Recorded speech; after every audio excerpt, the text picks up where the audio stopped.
Another day, another mini vlog na naman tayo. Okay, simulan na natin ang ating umaga. 4:00 ng umaga nga pala ako nagising mga kananay dahil yung aking anak ay inasikaso ko dahil papasok siya sa school. Pang-umaga kasi yung pasok niya.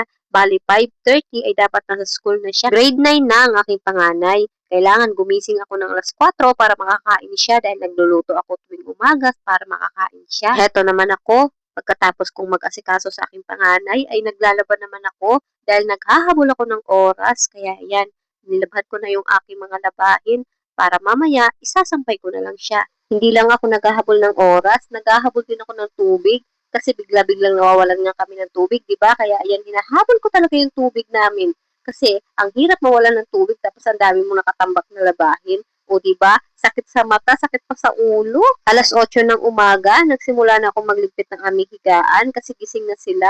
Gising na yung mga anak ko at gising na yung aking jowa.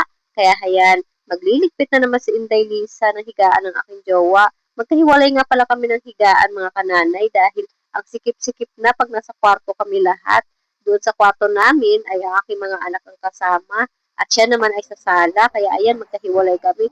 Magkahiwalay nga ba? Magkahiwalay lang ng tulugan pero pag nangalapit, ay, ayan na si Lisa. Charis! Naghiwa ako ng ilang pirasong kalamansi kasi makati pa rin yung aking lalamunan. Nilagyan ko siya ng mainit na tubig at kaunting asukal. Masarap naman siya, kaya lang medyo maasim talaga siya kasi kaunting asukal lang yung nilagay ko. At haya na nga, ininom ko muna bago ako kikilos ulit sa trabaho. Pagkatapos kong uminom ng kalamansi, heto naman, nagdidilig ako ng aking mga pananim. Hindi ko talaga yan makakalimutan. Kung hindi ko man siya madiligan tuwing umaga dahil nga sa gabi ay umuulan, sinisilip ko talaga yung aking halaman.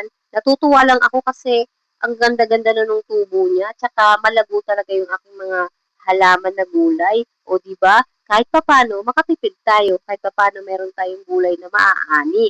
Kaunti nga lang, pero pag dumami naman yan, di ba? Nagwalis-walis na nga din ako sa loob ng bahay namin kasi nga naman ang daming alikabok. Kailangan laging malinis yung ating sahig kasi nga naman may maliit tayong anak. Baka kasi pag nilanggam or papasok sa tenga nila yung langgam, mas masakit yun pag pumasok sa tenga nila. Mahihirapan sila. Kaya ayan, lagi tayong nagwawalis ng ating sahig.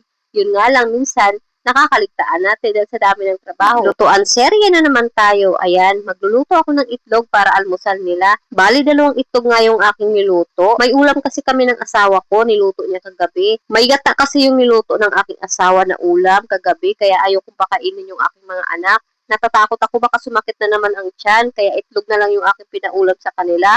Okay naman sa kanila, favorite nga nila yung itlog eh. Halos araw-araw nga nilang gustong iulam yun eh. Tapos ko na nga pala silang paliguan. Kasi nga naman ako ang nagpapaligo dahil nga naman nagtitipid kami sa tubig. Kasi kung hahayaan ko silang maligo, ay nako, baka maubos yung tubig namin. Eh di ba laging nawawalan ng tubig kaya hindi ko sila pwedeng sila ang maliligo. Ako na lang ang magpapaligo sa kanila para naman tipid yung aming tubig at wala talagang masasayang. Inasikaso ko na rin yung kanilang baon at haya na nga nilagyan ko na ng mga baon ng kanilang bag. Kasi nga naman, papasok sila ngayon. Last day na pasok na ngayon dahil Friday na ngayon. Lagi natin itong ginagawa pero hindi tayo nagsasawa mga kananay, di ba? Kasi nga naman, gawain talaga natin itong mga nanay. Hindi tayo pwedeng magsawa dahil pag nagsawa tayo, ay nako, kawawa yung ating mga anak. Kaya go-go lang tayo, laban lang tayo, kaya natin to. Hanggat kaya ko silang asikasuhin, ay aasikasuhin ko sila. Hanggat kaya ng katawan ko, ay gagawin ko para sa kanila. Ganyan naman tayong mga nanay, di ba? Kaya na nga, sinusuklayan ko na sila dahil tapos na silang mag-asikaso ng kanilang sarili. Tapos ko na silang paliguan. Tapos ko na silang lagyan ng sapatos. Hindi nga pala sila naka-uniform dyan mga kananay dahil Friday ngayon at PE nila ngayon. Pwede naman na ganyan ang suot nila kasi nga Friday naman ngayon, last day na ngayon. At ayan na nga, pinalabas na sila ng kanilang papa dahil ang papa nila yung maghahatid sa kanila sa school. Dahil nga naman, pag mamamasahi pa, ay naku, hindi kaya ng mga anak ko dahil maliliit pa yan. Hanggang dito na lang. See you on my next vlog. Bye!